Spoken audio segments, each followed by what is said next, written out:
백세 시대 백세 코인 방송을 시작하겠습니다. 세계 최고 헤지 펀드 설립자인 레이 달리오. 이 사람이 펀드 운영뿐만 아니라 국제 정세에 대해서도 자주 언급을 하는 사람인데요. 미국, 중국을 포함한 세계 대전 가능성이 50% 올랐다. 이런 인터뷰 기사가 나왔습니다. 세계 최고 헤지 펀드 브리지워터 창립자인 레이 달리오가 이스라엘과 하마스 분쟁이 확산하면서 세계 대전 발생할 확률이 50%까지 올랐다라고 언급을 했죠. 자, 세계 대전이라고 한다면 이제 3차 세계 대전을 의미하는 건데요. 이스라엘과 팔레스타인 간 이 충돌이 유혈 전쟁을 촉발할 위험이 있다라는 부분입니다. 지금 이 국가 간의 긴장 이 상태가 장기적으로 영향을 미칠 가능성이 높아진 것입니다. 세계대전 전환 가능성이 35%에서 50%로 높아진 것으로 보인다라고 얘기를 하고 있습니다. 제가 백세코인 방송에서 이 국제 정세에 대해서 자주 언급을 드렸습니다.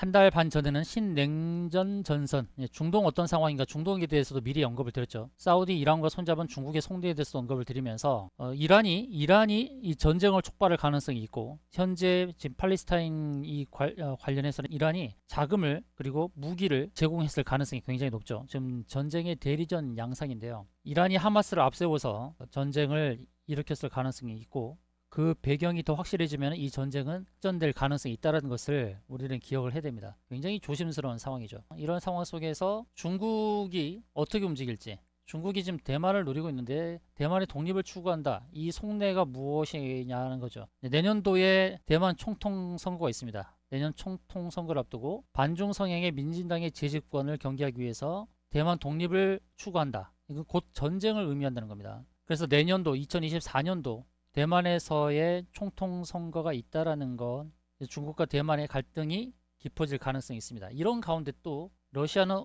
우크라이나 곡물 창고를 공격을 했습니다. 오데사 창고죠. 우크라이나 남부 항구 곡물 저장 시설을 공습했다. 이로 인해서 국내 곡물 관련주들이 증시에서 상승을 했습니다. 자, 러시아가 오데사 항구를 지난번에도 공습을 했는데 또 공습을 한다. 그러니까 지금 우크라이나 러시아 전쟁이 장기화될 상황, 그리고 중국이 대만을 노리는 것, 그리고 중동의 이 상황에서 미국이 이 세계 전쟁을 다 참여를 할 수 없다는 이 현실 속에서 중동이 가장 큰 화약고가 될 수 있다는 거, 이 부분을 명심해야 되죠. 왜 중동에서 이런 분쟁이 벌어지고 있을까요? 왜 하마스는 이스라엘을 어렵게 만들었을까요? 그리고 이렇게 이스라엘을 공격한 게 굉장히 안 좋은 방식으로 한 겁니다. 테러를 일으킨 방식이 이스라엘을 굉장히 자극시키는 방식이었고, 지금까지 전례가 없었죠. 전례가 없었던 그런 분쟁이 일어나는데, 이 분쟁이 일어났던 배경이 무엇일까요? 자, 특집으로 제가 안내를 드리겠습니다. 왜 이런 배경이 만들어졌는지. 짧은 시간 안에 많은 것을 설명할 수는 없겠지만 빠르게 내용을 전개하도록 하겠습니다. 가장 큰 분쟁의 이유가 바로 이겁니다. 황금돔 사원인데요. 이 황금돔 사원, 이것은 이스라엘에 있습니다. 이스라엘에. 다 아시다시피 이슬람 사원입니다. 이슬람 사원이 예루살렘에 있는 거예요. 이 예루살렘에 이슬람 성전이 있게 된 가장 큰 이유는 뭐냐면, 아랍이 이 나라를 점령했을 때, 그때가 AD 600년 전후였을 거예요. AD 636년도에 아랍이 이 지역을 통치했었죠. 그때에 이 이슬람 성전을 지었던 것입니다. 이 성전을 짓고 나서 계속해서 자리를 잡고 있었던 거예요. 그러니까 예루살렘 땅에 이슬람 신봉자들이 와서 여기서 이제 예배를 드리는 그런 장면이 펼쳐지게 된 것이죠. 여기서는 이제 이스라엘 경찰들이 주변에 배치가 되어 있는 상태에서 이슬람 종교를 갖고 있는 사람들이 여기서 예배를 드리는 그런 모습이 만들어지고 있습니다. 자, 무슬림들의 제3대 성지로 여기고 있는 이 자리에서 유대인들은 통곡의 벽에서 기도하고, 무슬림들은 이스라엘 경찰의 삼엄한 통제를 받으면서 여기서 기도를 하는 이런 현장입니다. 여기가 이제 분쟁의 씨앗인데요. 그럼 여기가 과거에는 이 부근이 어떤 자리였냐? 바로 이스라엘이 이렇게 유대 광야에서 떠돌 때, 유대 광야에 있을 때 예배를 하던 이런 모양으로 성막의 모형을 가지고 예배를 하던 그런 장소였습니다. 모세가 율법을 받아서 성막을 짓고 예배하는 형태, 그렇게 만들어졌던 것이죠. 그 다음에 솔로몬이 성전을 짓습니다. 다윗의 아들 다윗 왕의 솔로몬이 최초로 성전을 짓습니다. 바로 그 성전터입니다. 그 성전터에서 바로 성전을 짓습니다. 바로 이 장소는 또 뭐냐면, 아브라함이 아들 이삭을 제물로 바치려고 했던 바로 모리아산, 그 모리아산 바로 그 자리입니다. 그 자리에 1성전을 짓죠. 화려하게 짓습니다. 그러다가 다 무너졌죠. 솔로몬 성전은 BC 959년. 그 다음에 제2성전이 수룹바벨 성전인데 이것은 뭐냐면 이스라엘이 바빌론 포로로 다 끌려갔죠. 포로로 끌려가고 난 다음에 성전을 짓고자 사람들이 거기서 고레스 칙령에 의해서 돌아옵니다. 귀환을 하죠. 그러면서 제2성전을 짓게 되죠. 바로 그 성전터입니다. 포로 귀환은 이렇게 1차, 2차, 3차로 계속 지속이 됐었죠.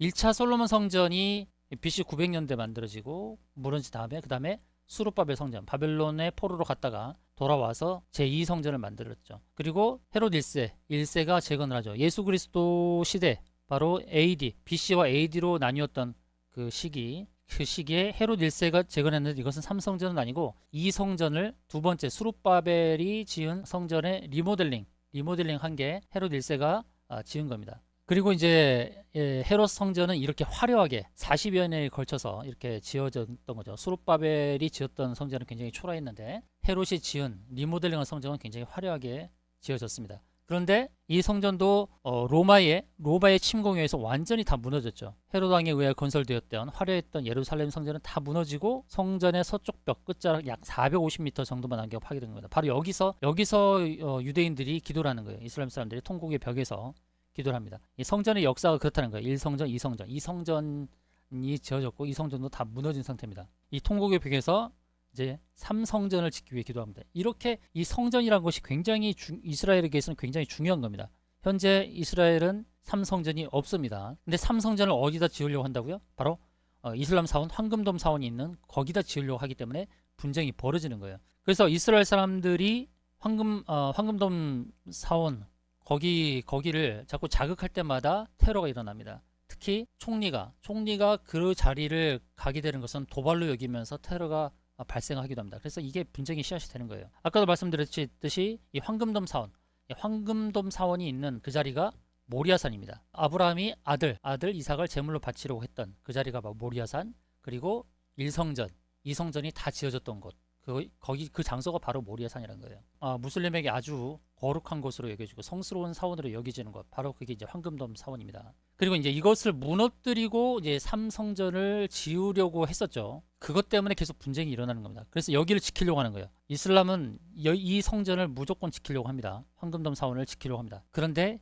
이스라엘은 여기를 무너뜨리고 성전을 지으려고 하는 그 의도 때문에 계속 분쟁이 일어났던 거예요. 그런데 성전을 지을 수 있는 다른 예루살렘 터를 이스라엘이 확보를 하게 되는데, 자, 이제 이스라엘이 이 황금돔 사원을 그대로 놔둔 상태에서 제3성전을 지을 수 있는 근거가 마련되고 있습니다. 왜 그러냐면 정확한 위치가 거기가 아니라는 연구의 발표가 나오고 있습니다. 그러면서 황금돔 사원을 무너뜨리지 않고 제3성전을 지으려는 시도가 나오고 있습니다. 바위돔 사원, 그 황금돔 사원이 있는 곳이 성전터가 아니다라는 연구 내용이 나오고 있는 거예요. 바로 다윗소 도시는 실제 성전이 위치했을 가능성이 있는 곳은 바로 바위돔 사원이 아니라는 거예요. 그 바위돔 사원은 바로 로마군이 당시에 머물렀던 수경지였을 가능성이 높다는 겁니다. 그러니까 황금돔 사원은 다윗 왕이 있었던 장소라고 보기 어려운 것이 여기에 샘이 없다는 거예요.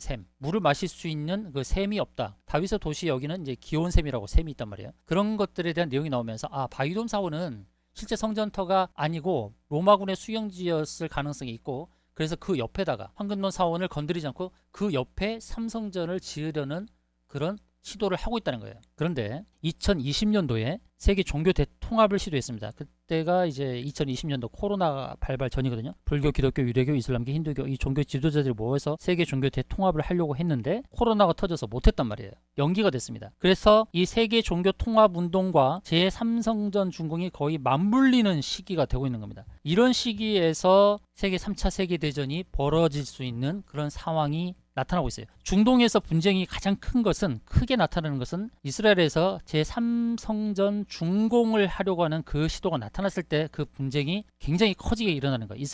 이슬람의 반발이 제일 많은 것이 바로 그런 부분입니다. 세계 테러도 계속 많았던 것이고, 그래서 지금 가장 크게 반발하는, 그리고 하마스의 테러가 일어나는 가장 큰 이유가 이것과 맞물렸다는 거예요. 제3성전 준공에 대한 것과 맞물렸다는 거예요. 자, 현재 지형이 이렇게 되어 있습니다. 이스라엘에서의 그 아래 부분이 이제 가자 지구 있고, 이스라엘 안에 또 서한 지구가 있습니다. 가자 지구가 서한 지구가 있죠. 그리고 이란은 이렇게 떨어져 있고 사우디는 또 아래쪽에 있는데 중동에서의 패권 전쟁이죠. 중동에서 종주국이라고 지금 나서고 있는 게 이란 그리고 사우디 아닙니까?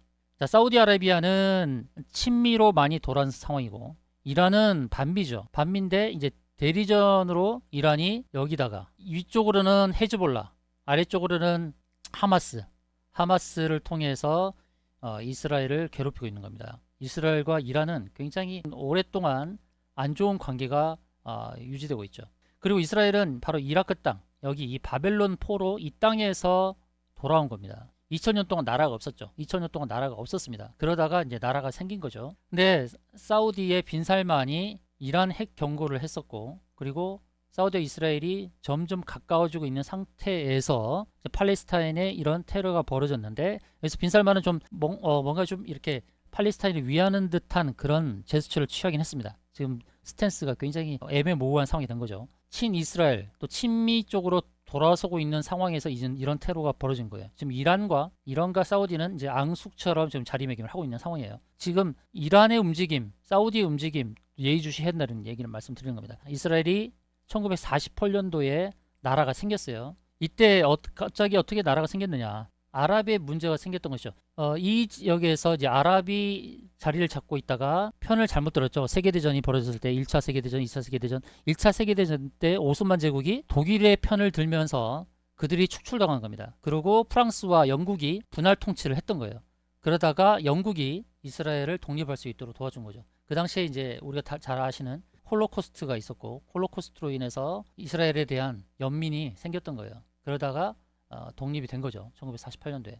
그러다가 또 우리가 잘 아는 중동 분쟁이 계속 일어났습니다. 중동 분쟁이 일어나면서 그 전쟁을 할 때마다 이스라엘이 이기면서 이 지역들이 넓어진 거예요. 그 전쟁을 할 때마다 이기고 해서 오히려 이스라엘을 없애려고 했다가 이스라엘이 전쟁에 이김으로 해서 이렇게 땅이 넓어진 겁니다. 그리고 이제 미국이 이런 중재를 내줬어요. 오슬로 협정이라고 그러는데, 오슬로 협정을 통해서 초록색은 팔레스타인이 자치로 지낼 수 있도록, 그리고 이스라엘은 파란 지역에서 머물러 이렇게 오슬로 협정을 통해서 중간에 중재를 해줬는데, 그럼에도 불구하고 이스라엘은 계속해서 자치구를 넓혀가고 있죠. 그래서 이제 위협을 느끼는 겁니다. 팔레스타인 사람들이 위협을 느끼는 거예요. 잘 아시다시피 이스라엘이 갑자기 이제 독립을 한 이 땅에는 이미 아랍 사람들이 많이 살고 있었어요. 그러니까 갑자기 나라가 생겨서 이스라엘 사람들이 여기에 이주해오고 이런 것들이 눈에 가시가 된 거죠. 그러니까 이 안에서 팔레스타인 사람과 이스라엘 사람들이 공존을 하고 있는 상황에서 이스라엘은 자치 지역을 계속 넓혀가고 있으니 분쟁이 계속될 수밖에 없죠. 여기가 바로 가자지구입니다. 아래쪽이 가자지구고, 그리고 이스라엘 안쪽에 예루살렘 쪽에 이제 서한 지구가 있는 겁니다. 이스라엘 팔레스타인 분쟁이 계속되어 왔는데요. 최근 2년 전만 해도 11일 전쟁이 벌어졌어요. 이때도 원인이 됐던 게 바로 이 황금돔 사원입니다. 이 황금돔 사원을 계속 자극할 때마다 팔레스타인 지역에서 테러가 계속 벌어지는 겁니다. 2022년도 8월 달에도 팔레스타인 이슬람의 지하들을 소통하기 때문에 가자지구를 공습했던 것이 있고요. 또 이스라엘이 경계하는 것은 가자지구 이어서 서한지구까지 여기서 이제 분쟁이 일어나는 거거든요. 북쪽 국경에서는 헤즈볼라가 테러를 일으키고 남쪽에서는 하마스가 분쟁을 일으키고 있는 겁니다. 여기서 우리가 주의해야 될 것이 현재는 가자지구에서의 지금 분쟁이죠. 그런데 이 서한지구가 더 큰 분쟁의 씨앗이 되는 겁니다. 가자지구는 하마스고 서한지구는 헤즈볼라죠. 둘 다 강경파입니다. 자, 헤즈볼라, 여기는 직접적으로 이란이 무기를 제공하고 있습니다. 이란의 대리전이 발생할 수 있는 가장 큰 지역이 바로 서한지구예요. 이 서한지구, 여기가 바로 황금돔 사원과 가까운 지역이란 말입니다. 그래서 이게 또 문제. 우리는 지금 가자지구를 보고 있지만 가자지구보다 더 위험한 게 서한지구예요. 가자지구에 눈 쏠리고 있는 상황에서 서한지구에서 테러가 벌어지고 이렇게 되면 더 큰 전쟁이 벌어진다고 봐야 됩니다. 자, 배후에 이란이 있을 게 거의 분명합니다. 그래서 대리전 양상이죠. 미국과 이스라엘, 그리고 이란과 러시아, 이렇게 대리전으로 지금 전쟁이 펼쳐질 수 있는 겁니다. 그 중심에 미국과 이란이 있는 겁니다. 네타냐후 정부는 강경파죠. 끝까지 가는 성향이 있습니다. 지금 하마스가 너무 크게 자극을 했거든요. 지금 너무 크게 자극을 한 상황이에요. 그래서 이게 단기에 끝날 가능성은 적습니다. 이게 장기로 전쟁이 갈 가능성이 굉장히 높아졌어요. 세계대전 가능성이 높아졌다는 겁니다. 이 비트코인 운명은 어떻게 될까요? 이 전쟁 속에서 비트코인 운명이 어떻게 될까요? 자, 중요한 건 이거예요. 이렇게 되게 되면요, 달러가 어떻게 될까요? 미국은 이제 선택지가 없습니다. 어떻게든 무기를 공급할 수밖에 없어요. 달러를 찍어낼 수밖에 없습니다. 그럼 달러를 계속 찍어내게 되면 어떻게 돼요? 세계에서 바라보는 눈, 달러에 대해서 달러가 더 이상 안전자산이 아니다라는 인식이 생깁니다. 달러가 너무 시중에 많아진단 말이에요. 그렇게 되면 희소성 있는 비트코인이 부각될 수밖에 없는 거예요. 그리고 한 가지 제가 어제 말씀드렸던 거, 비트코인 현물 ETF 관련된 내용인데요. SEC가 항소를 포기했어요. 자, 그리스케일이 지금 SEC와 소송전에 벌이고 있는데 SEC가 그리스케일 판결에 대해 항소를 하지 않기로 했습니다. 이러므로 해서 현물 ETF 승인 가능성이 굉장히 높아졌어요. 내년 1월입니다. 1월. 현물 ETF에 대한 기대감이 여전히 있어요. 다시금 정리합니다. 자, 비트코인은 이 전쟁의 소용돌이 속에서 더 크게 부각될 수 있을 거예요. 지금은 정체를 겪고 있죠. 정체를 겪고 있습니다만 앞으로 이 제3성전과 관련된 이스라엘 쪽에서 이 3성전의 건립에 대한 움직임이 나타났을 때, 그때는 진짜 세계는 소용돌이 속에 빠질 거예요. 예루살렘에서 세 번째 성전이 세워지는 것을 보기 위해 이스라엘 운동이 전진합니다. 성전산에 유대인의 존재를 재건하는 노력은 이렇게 해서 이제 예루살렘의 희생 제물을 바치기 위해서 수컷 양을 성전산으로 데려오려고 합니다. 그러니까 이렇게 시도를 하다가 사람이 잡힌 적도 있죠. 그러니까 지금 이 성전을 짓기 위해서는 몇 가지 준비되어야 될 게 있습니다. 수컷 소가 좀 필요하죠. 붉은 소가 필요합니다. 동물의 희생이 필요하죠. 제사를 드려야 되니까. 유대인 성전을 짓고 그런 희생 제사를 드리면서 삼성전의 건립을 이제 완성을 할 텐데 그렇게 오래 안 걸릴 겁니다. 이미 준비가 되어 있어. 조립식으로 건립할 수 있는 준비가 다 되어 있습니다. 짧은 시간 안에 성전을 지을 수가 있어요. 이슬람을 자극하지 않기 위해서 황금돔 사원을 무너뜨리지 않고 그 인근의 다른 지역에서 이스라엘 땅에서 삼성전을 짓는 거예요. 그것을 막기 위한 테러가 일어날 수밖에 없다고 보는 겁니다. 지금 가자지구의 문제로 지금 사건이 커지고 있는데 지금 가자지구 문제가 아니에요. 지금 서한지구가 문제입니다. 서한지구 땅에서 또 다른 테러가 벌어질 가능성이 굉장히 높습니다. 그것을 우리가 주의해야 됩니다. 자, 서한지구. 이 서한지구에서 테러. 이 서한지구 테러. 이 테러가 여기서 벌어졌을 때가 굉장히 큽니다. 여기는 헤즈볼라예요. 헤즈볼라의 배후는 이란입니다. 이란은 핵무기를 개발하고 있습니다. 핵을 갖출 수가 있어요. 굉장히 위험해진 상황이 된 겁니다. 이럴 때 비트코인은 어떻게 된다고요? 비트코인은 이제 쭉쭉쭉쭉쭉 갈 수가 있는 겁니다. 알트코인이야 타이밍 투자를 하겠지만 비트코인은 장기적 투자가 의미가 있겠죠. 여러분, 비트코인이 현재 정체를 보이고 있죠. 정체를 보이고 있어요. 상승했다가 눌렸다가 상승했다가 눌렸다가. 그런데 이게 뭐예요? 이걸 뭐라고 그럽니까? 성난 M자예요. 성이 났어요. 저는 이걸 성난 M자형 패턴으로 부릅니다. 가벼운 M자가 아닌 거예요. 이렇게 맥도날드의 M자가 아니라는 거예요. 맥도날드의 M자가 아니라 이 성난 M자형 패턴. 괜찮은 패턴입니다. 여기서 눌림목 후에 치고 갈 수 있는 거예요. 그리고 이 기술적으로 봤을 때 이 패턴을 잘 보세요. 제가 지금 RCI 지표를 놔뒀거든요. RCI 지표를 봤을 때 RCI가 단기선이 있고 중기선이 있고 장기선이 있어요. 9, 2, 6, 3이에요. 단기선은 9예요. 단기선이 위에 중장기선과 같이 있을 때 거기서부터 조정이 나오는 거예요. 같이 있을 때 조정이 나와요. 그리고 단기, 중기, 장기선 이 세 개의 선이 모아져 있을 때 거기가 매수 포인트가 되는 거예요. 매수 포인트. 여기가 매수 포인트가 되는 겁니다. 모아져 있을 때마다 매수 포인트가 되는 거예요. 이해하십니까? 그럼 현재 단기선이 떨어졌죠. 중장기도 좀 꺾이려고 하죠. 그러면 여기가 이 위치가 어떤 때하고 맞아 떨어지냐면 바로 여기입니다. 여기죠. 그래서 여기서 이제 단기선이 올라갈 수 있어요. 단기선이 올라갈 때 여기서 또 급락이 나타났죠. 그럼 단기선을 올라갈 때 한번 뚝 떨어질 수 있어요. 이렇게 같이 상승하다가 뚝 떨어질 수 있습니다. 근데 이만큼 뭐 급락이 나타날까? 그건 모르겠고 그것은 다음 상승을 위한 준비라고 보는 것이고요. 지금 상황에서는 여기서 한번 단기선이 갔다 떨어졌다가 다시 쭉 상승할 때 그때가 가장 좋은 찬스가 되는 거예요. 그러니까 단기적으로 본다 그러면 단기선이 이제 한 번 더 올라갈 때 그때가 이제 상승이니까 만약에 선물로 하시는 분이 계신다면 지금은 롱에 한번 베팅할 때죠. 그리고 숏에 베팅할 때는 바로 이 세 개 선이 위에 모아져 있을 때 그때가 바로 숏 베팅입니다. 그래서 롱과 숏 포지션을 구축할 때 기술적으로 단기적으로 이렇게 참고를 하시면 좋을 것 같고요. 그리고 비트코인은 내년도에 현물 ETF 승인 1월달 그리고 반감기 4월 그리고 각종 규제안이 만들어지는 내년도에 대만 총통 선거가 있고 또 내년도 말에 미국의 선거가 있습니다. 미국의 대선이 있어요. 그런 일정들을 딱 감안했을 때 2024년도는 좀 기대할 만하다. 그리고 단기적으로 보지 말고 이제 장기적으로 많이들 투자하고 계실 거예요. 여러분들 비트코인 어떤 마인드로 하고 계십니까? 여러분들 소통을 하고 싶습니다. 아래 휴대폰 번호에 숫자 2를 보내주시면 정보방이 들어올 수 있도록 안내 드릴게요. 차트 분석방에. 그런데 여러분들이 이제 비트코인 투자 마인드를 한번 점검을 해보고 싶은 거예요. 도대체 여러분들 얼마에 사셨어요? 얼마에 사셨고 목적이 무엇입니까? 거기에 따라 다르죠. 투자에서 이 세 가지가 있을 텐데 비트코인에 단기적인 마인드에서 이제 목표가 있을 거예요. 단기 목표.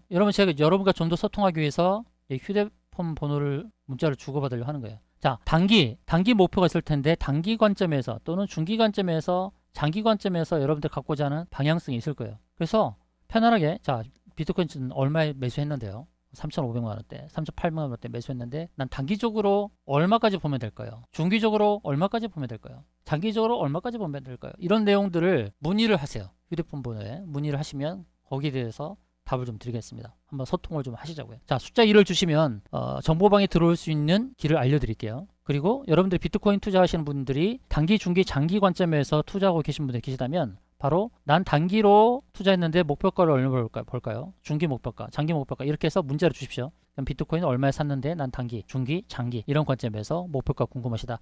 그렇게 문자를 주시면 제가 답을 드리고 소통하도록 하겠습니다. 자, 전쟁의 상황 예의주시하시고요. 이미 저는 중동에서의 분쟁을 이미 얘기한 바가 있습니다. 지금 중동에서 분쟁이 터졌는데요. 이것은 단기로 끝날 가능성은 적다. 중장기로 갈 가능성이 있다. 제 채널 계속 구독해서 보시기 바랍니다. 좋아요, 구독 눌러주시고요. 이 중동 정세에 관련해서는 제가 자세하게 안내드리겠습니다. 저는 중동의 요르단과 레바논과 시리아를 갔다 왔던 사람입니다. 요실이라고 합니다. 요실이라고 하는데 요르단, 시리아, 레바논을 갔다 왔고 중동에 대해서는 어느 정도 잘 알고 있습니다. 그래서 이와 관련된 내용들은 업데이트 될 때마다 제가 알려드리고요. 이 정보방에서는 제일 신속하게 전달해 드리니까 이 방에 오셔서 소통도 하시고 실시간 속보도 받으시길 바라겠습니다. 좋아요, 구독 눌러주시고 잊지 마시고요. 다음 영상에서 또 찾아뵙도록 하겠습니다.